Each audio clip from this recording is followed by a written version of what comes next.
Assalamualaikum warahmatullahi wabarakatuh. Nama saya Rahmat Kamal Dafiq, NIM 1940210030, mata kuliah Teori Komunikasi, dosen pengampu Ibu Primi Rohimi, SSOS MSI, Institut Agama Islam Negeri Kudus, tahun akademik 2020-2021.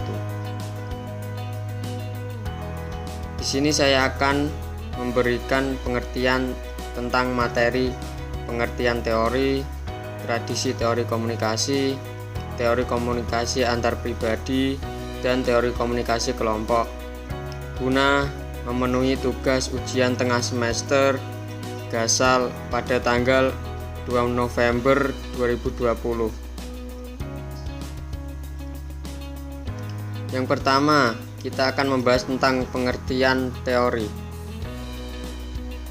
Teori pada dasarnya merupakan konseptualisasi atau penjelasan logis dan faktual tentang suatu fenomena. Teori memiliki 3 ciri umum. 1. Semua teori adalah abstraksi mengenai suatu hal. 2. Semua teori adalah konstruksi pemikiran yang berisi interpretasi mengenai suatu fenomena ciptaan individu manusia. 3. Teori juga berisikan rekomendasi mengenai suatu tindakan yang dapat dilakukan. Teori memegang peran yang sangat penting karena ketika kita melakukan sesuatu, kita harus memiliki teori atau ide-ide terlebih dahulu agar dapat memudahkan kita menjelaskan suatu peristiwa yang terjadi di kehidupan sehari-hari.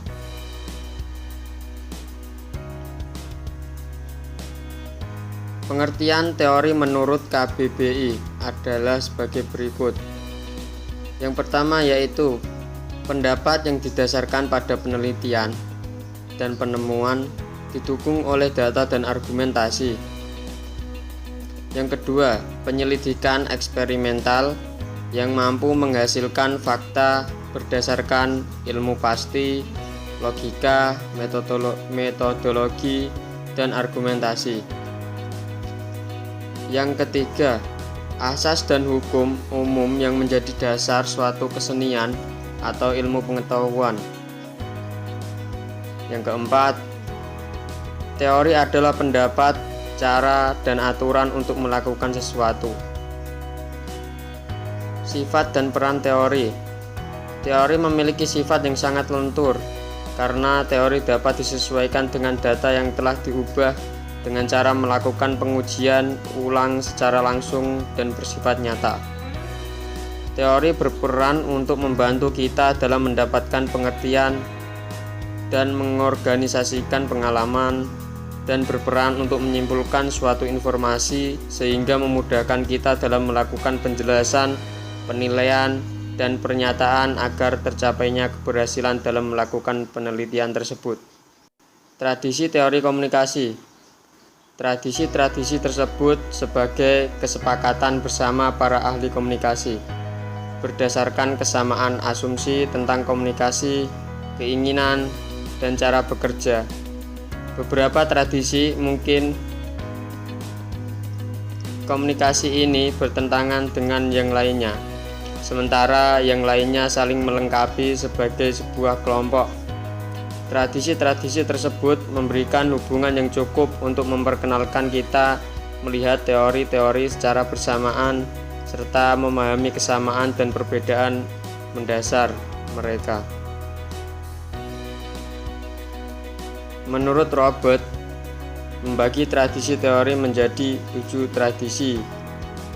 Yang pertama, tradisi semiotik.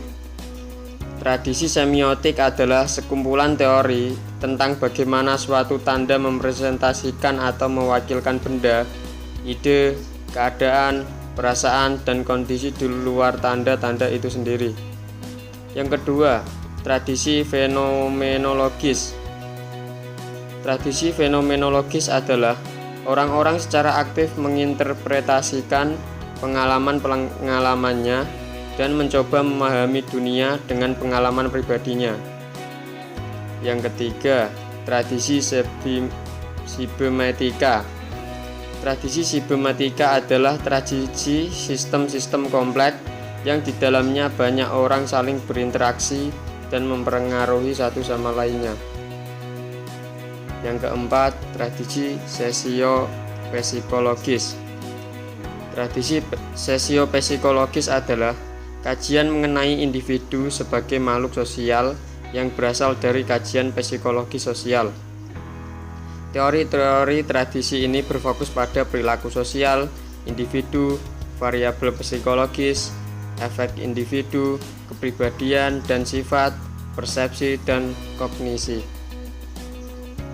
Tradisi sosiokultural. Tradisi sosiokultural adalah mengeksplorasi dunia interaksi manusia yang menjelaskan bahwa realitas bukanlah seperangkat susunan di luar kita, tetapi dibentuk melalui proses interaksi di dalam kelompok, komunikasi, dan budaya. Tradisi kritik. Tradisi kritik merupakan tradisi yang berangkat dari asumsi kesenjangan dalam masyarakat. Yang ketujuh, tradisi retorika. Tradisi ini menjelaskan konteks komunikasi antar personal dan komunikasi massa. Materi yang ketiga yaitu teori komunikasi antar pribadi. Teori komunikasi antar pribadi merupakan suatu komunikasi yang dilakukan oleh individu dengan individu lain yang memiliki kesamaan pemahaman dalam suatu hal atau juga bisa terjadi secara spontan. Karakteristik yang menentukan apakah suatu kegiatan atau tindakan dapat disebut sebagai komunikasi antar pribadi atau tidak. Menurut Judy C. Pearson 1983 menyebutkan 6 karakteristik komunikasi antar pribadi. Yang pertama, komunikasi antar pribadi dimulai dengan diri sendiri. Yang kedua, komunikasi antar pribadi bersifat transaksional. Yang ketiga, komunikasi antar pribadi mencakup aspek-aspek isi pesan dan hubungan antar pribadi. Yang keempat, komunikasi antar pribadi mensyaratkan adanya kedekatan fisik antara pihak-pihak yang berkomunikasi. Yang kelima, komunikasi antar pribadi melibatkan pihak-pihak yang saling tergantung satu dengan yang lainnya dalam proses komunikasi. Yang terakhir, komunikasi antar pribadi tidak dapat diubah maupun diulang. Macam-macam teori komunikasi antar pribadi. Yang pertama yaitu teori komunikasi tindakan, teori atribusi, teori konstruktivisme, teori interaksi imajiner, teori perencanaan komunikasi, teori pembentukan rasional, teori reduksi ketidakpastian, teori akomodasi komunikasi, teori analisis percakapan, yang terakhir teori pelanggaran harapan. Materi yang terakhir yaitu teori komunikasi kelompok. Teori komunikasi kelompok merupakan interaksi atau komunikasi yang dilakukan oleh beberapa orang yang berada dalam suatu kelompok atau organisasi agar tercapainya suatu tujuan dalam komunikasi kelompok tersebut, berguna untuk mencegah suatu adanya miskomunikasi. Komunikasi dalam kelompok juga bisa digunakan untuk mengenal satu sama lain anggota-anggotanya dalam kelompok tersebut agar terjalin kekompakan, dan kita juga bisa sharing informasi, pengalaman, dan pengetahuan dengan anggota yang lain.